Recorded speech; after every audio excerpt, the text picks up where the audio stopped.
Praise the Lord. Happy Thanksgiving. So it's nice to have us back in church. It's been a great week. The Lord has been good. The Lord has been gracious. And we thank God for who He is in our lives. He's our God and our Father. And this is New Covenant Church, Saskatoon. And we are happy to have everybody here. And today is the first day David is coming to us. He landed from Nigeria yesterday. So you are welcome. The Lord will bless you. The Lord will increase you. He will establish you. His good hand will be upon you. And He will be gracious to you. His wife and his children are still in Nigeria. And the Lord will continue to bless them also. Praise God. So we have our service 3 p.m. to 4 p.m. on Sunday. And we come together early to pray 2:30 to 3 to pray and get ourselves set for the service. And on Tuesday is Bible study. We need to get it into our schedule. I know a lot of us are busy. It's just 1 hour, 7:30 to 8:30. And what you don't know, you don't know. I mean, that is the truth. I mean, there was it. I mean, for some time, the remote starter of my car was having a problem. I took it to various places, Canadian Tire and everywhere. Then somebody introduced me to somebody. The person just said, drove to my garage. Less than 1 minute, it is done. And that is the power of knowledge. If you don't know, you don't know. And God has deposited some things in the scriptures that is to help us as we navigate life. If you don't know, you don't know. Situations will come our way, and what will be required is, it is written. And like we encourage people, we have been looking at various characters in the Bible. So you can't get a particular character. It can be in the Old Testament or New Testament, whether male or female. And you just text me and tell me how many weeks you intend to go in the study. The Lord will continue to help us in Jesus' name. And for our giving, it is through the interact mode, as we have had over and over. And if we still have either cash or check, you can still give, drop it inside the basket at the park. And I mean, I can't remember, some few days ago I went to the church email address, and I think somebody said I should check something, and I was looking at the giving of the people, despite the fact that nobody is pressurizing anybody. People are giving willingly, and I really appreciate everyone. And like Paul prayed for the church in Philippi, and my God shall supply all your needs according to His riches in glory by Christ Jesus. Amen. The Lord will take care of your need. He will provide for your need. Amen. And you will never be stranded. Amen. Praise God. Can we bow down as we look into the Word of God? Dear Father in heaven, we thank you, Lord, for this time and for this hour. Lord, we desire that you speak to us. Speak, dear Father, and we listen. Let your word transform us. Let your word change us. Let your word propel to your will and your purpose for our lives. Father, we thank you. We receive your word with gladness of heart. In Jesus' name. Praise the Lord. Like we said, we'll be looking at Thanksgiving today. Along the line, I will call people to give testimony. I want you to begin to prepare your heart. But I don't just want us to just do it. I want us to, think and consider, ponder, and the Lord will speak to us. Psalm 103, 1-5, it's a passage of the scripture that I'm sure a lot of us are very familiar with. Psalm 103, 1-5. It says, "Praise the Lord, my soul, all my innermost being, praise his holy name. Praise the Lord, my soul, and forget not all his benefits, who forgives all your sins and heals all your diseases, who redeems your life from the pit and crowns you with love and compassion, who satisfies your desires with good things, so that your youth is renewed like the eagles." Here you will see the psalmist was preaching to himself that praise the Lord, my soul. Like King James Version will say, "Bless the Lord, oh my soul." It's like you are trying to stir up yourself into doing something that you know you should do. And thanksgiving is what we should do. I will read this introduction that just came to my heart as I was thinking. I wrote that the first thing the secular world does before accepting anything is to exclude God from it. Now we have Thanksgiving. Everybody happy Thanksgiving, happy Thanksgiving. Before the secular world will accept anything, they will ensure that God has been excluded from it. And if we are not careful, we will take the world version. I don't know whether I'm communicating. Before the world system will embrace anything that comes from the church, they will make sure that God is excluded from it.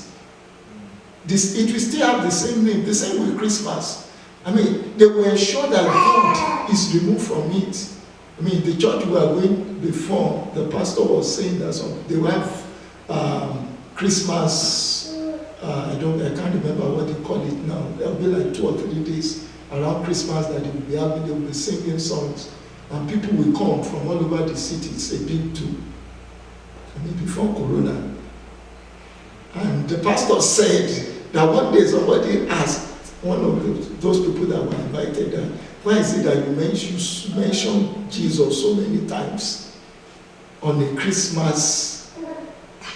That is the version of the world. So when we are talking about Thanksgiving, if we are not careful, we will embrace the world version of Thanksgiving.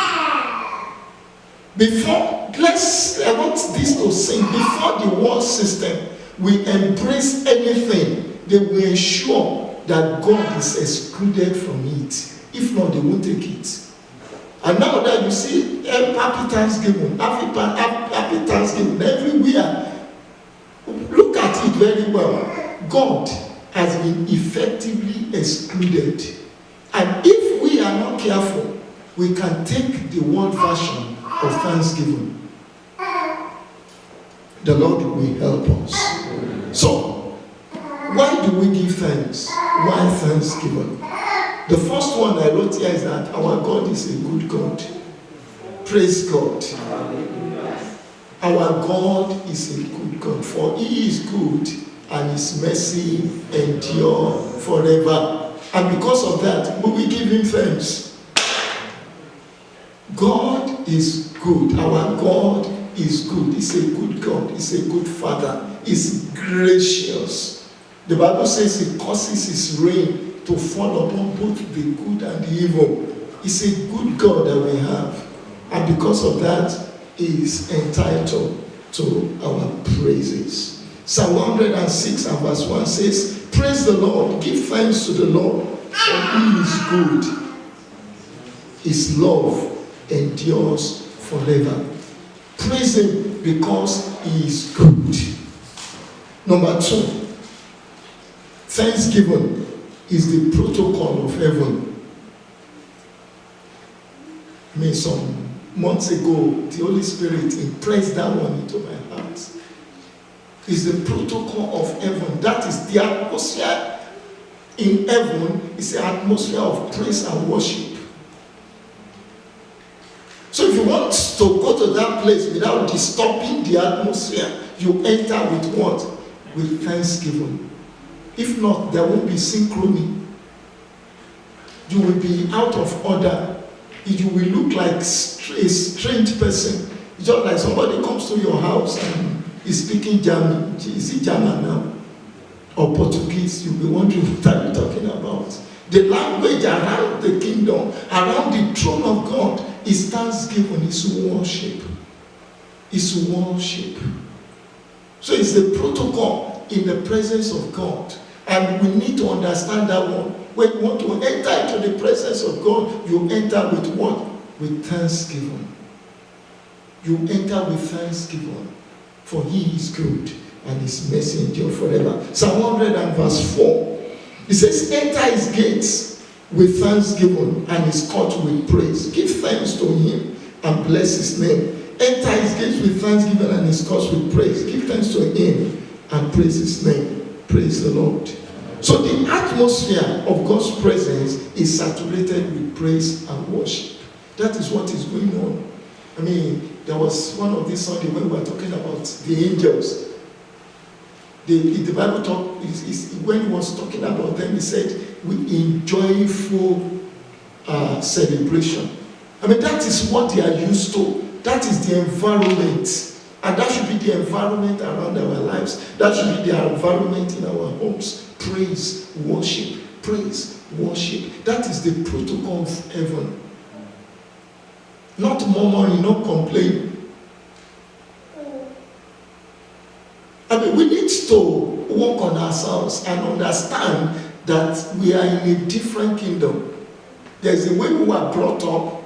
I mean, some people are brought up in a family which complain and murmuring and everything. Then now you are in a new kingdom. We need to understand the culture of the kingdom.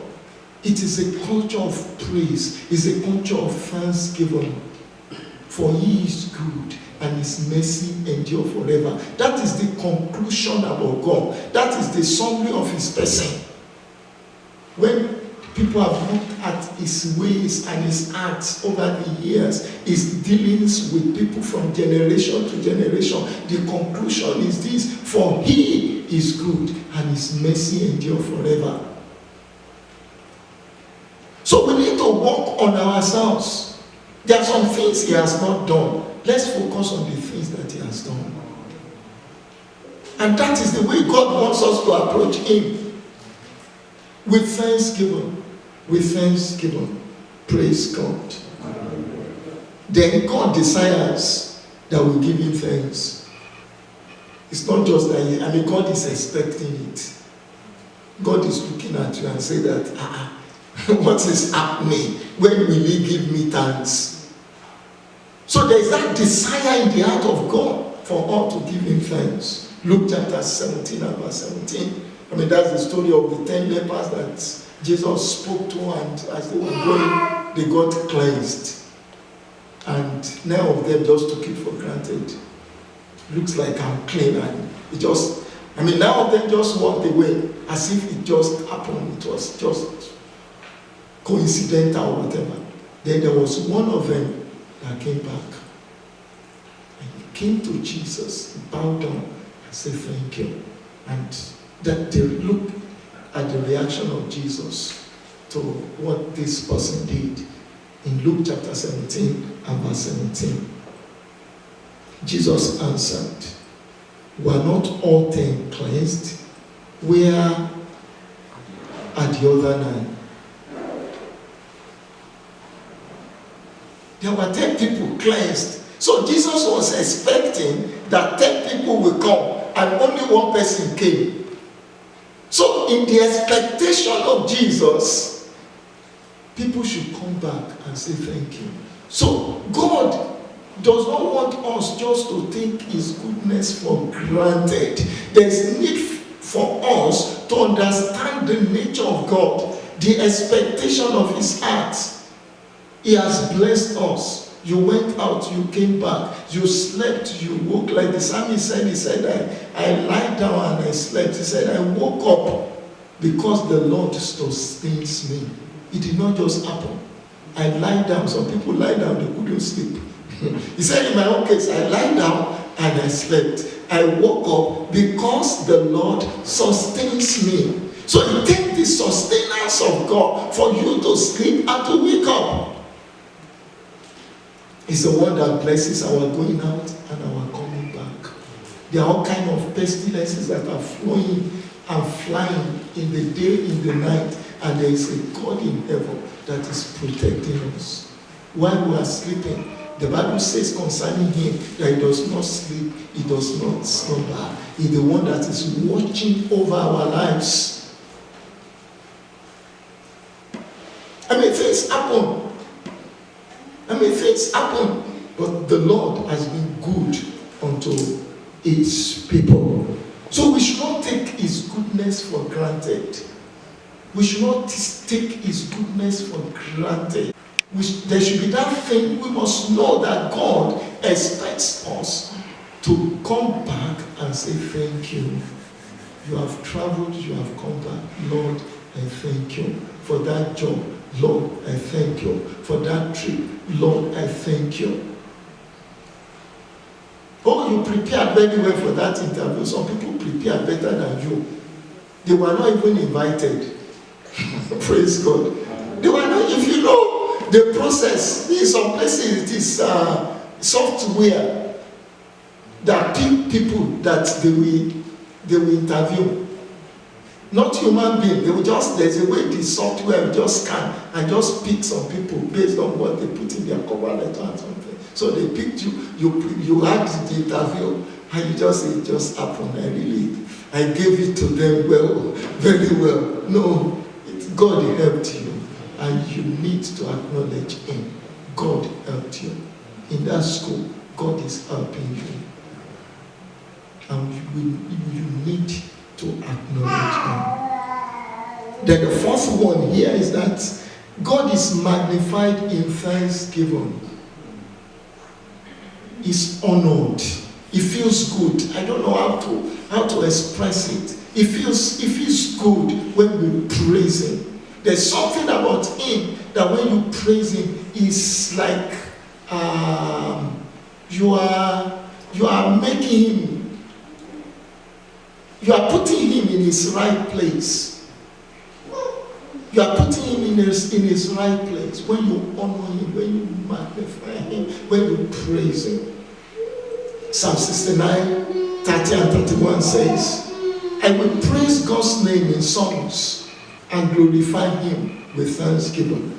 This will please the Lord. Are we hearing? This will do what? It will please the Lord more than ox, more than bull with horns and hooves. So when you thank him, when you praise him, God is pleased because you are fulfilling his expectation. You are fulfilling his expectation. God is pleased. God is happy.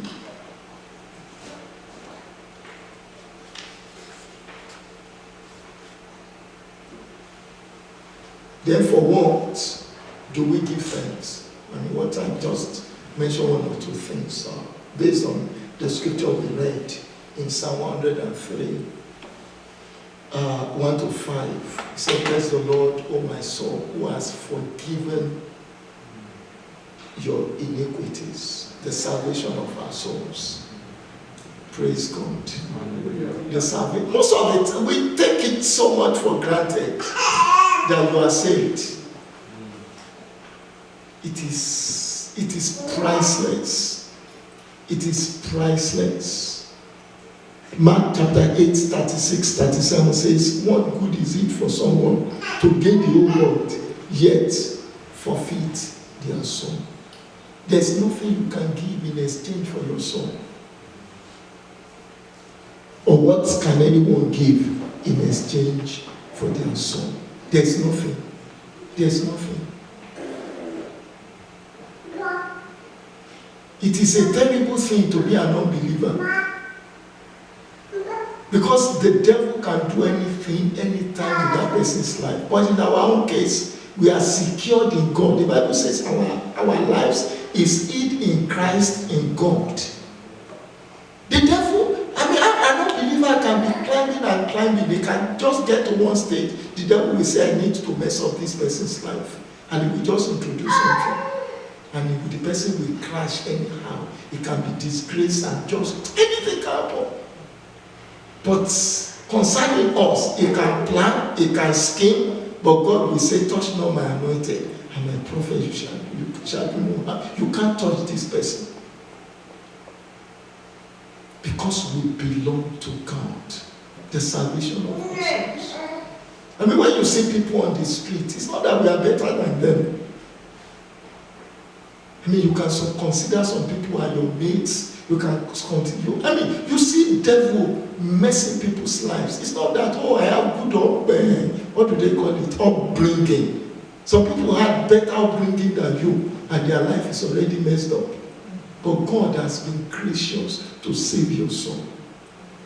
So we must be, when you are saved and you know that you are saved, you will treasure it. You will treasure it. The salvation of our souls. Psalm 49, 7 and 8 say, no one can redeem the life of another or give a God a ransom for them. The ransom for the life is costly. No payment is ever enough. There's nothing you can give to redeem your own soul.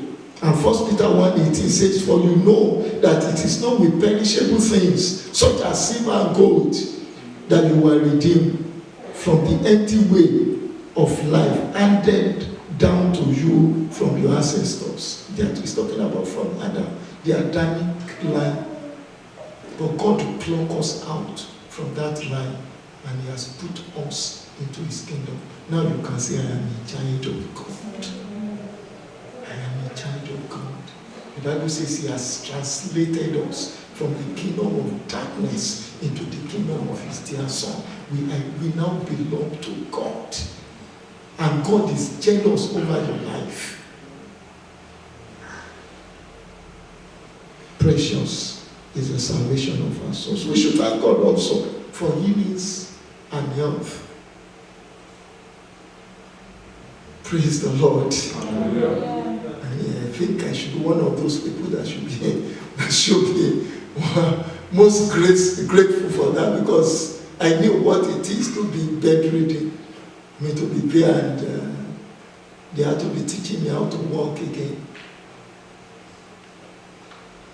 It is God to deliver us. And when you will walk all over the street, you go from place to place, it is of the Lord's mercy. Some people, it will just be one people. Say, I have people. After some time, they will call it, lump. After some time, they say they should go and do biopsy. From biopsy becomes another thing, from another thing to another thing. But the Lord has kept us. The Lord has preserved us. So we should be grateful to God for health. For health and healings. We should not take it for granted. Therefore, deliverances from evil, both known and unknown. There are some deliverances that you never knew. Some the God will just give you a kind of a glimpse. But a lot of them you don't even know that they happened. Don't even know that they happened. There was a day when we were in Nigeria, I think the air conditioning of the car that we were using was having a problem. I wanted to go and fix it. And I just got to a particular place, I felt like turning back. So I just did a U-turn and went back. By the time I got home, somebody called me, because we had somebody in the church who stayed in the church, said that there is armed robbery somewhere around the place where I was going. And they killed so many people, they did so many things.